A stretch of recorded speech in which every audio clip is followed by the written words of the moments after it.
Pasta পছন্দ করে না এরকম লোক অনেক কম আছে। খুঁজলে দেখা যাবে যে প্রায় সকলেই পাস্তা পছন্দ করে।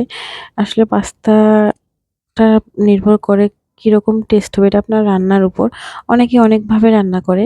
আর পাস্তার কিছু টিপস অ্যান্ড ট্রিক্স আছে যেগুলো আমি আজকে আপনাদেরকে বলব। পাস্তা আপনি যদি বাজার থেকে খোলা পাস্তাটা কিনে ব্যবহার করেন তাহলে এর টেস্টটা আপনি ফুলফিল ভাবে পাবেন না। কারণ খোলাটা খুব একটা টেস্ট হয় না। আপনি যদি প্যাকেটজাতটা কিনেন, জানি না কেন প্যাকেটেরটা একটু খেতে বেশি ভালো লাগে। আসলে এটা হয়তো আমার কাছে মনে হয় বা আপনাদের কাছে নাও হতে পারে। যাই হোক, আপনি যে পাস্তাটাই কিনবেন সেটাই রান্না করার সিস্টেমটা আসলে একটু অন্যরকম করবেন। কারণ একইভাবে খেতে সকলে কিন্তু বোরিং হয়ে যায়। দেখেন আমি পাস্তাটা তৈরি করেছি কত সুন্দর দেখাচ্ছে। আর যে চিজটা দিয়েছি এটা আমার নিজের হাতে তৈরি করা। এটার রেসিপি YouTube চ্যানেলে দেওয়া আছে। আপনারা অবশ্যই কষ্ট করে দেখে নিবেন।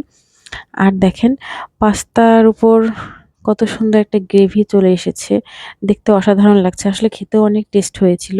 পাস্তা রান্না করলে যারা পাস্তা খায় না তারাও নিমেষে ১ প্লেট পাস্তা খেয়ে নিবে। আসলে আপনারা সকলে এভাবে বাসায় ট্রাই করবেন। আমি ১ম এ চিকেন রেডি করে নিয়েছি, তারপর পাস্তাটা রেডি করে নিয়েছি।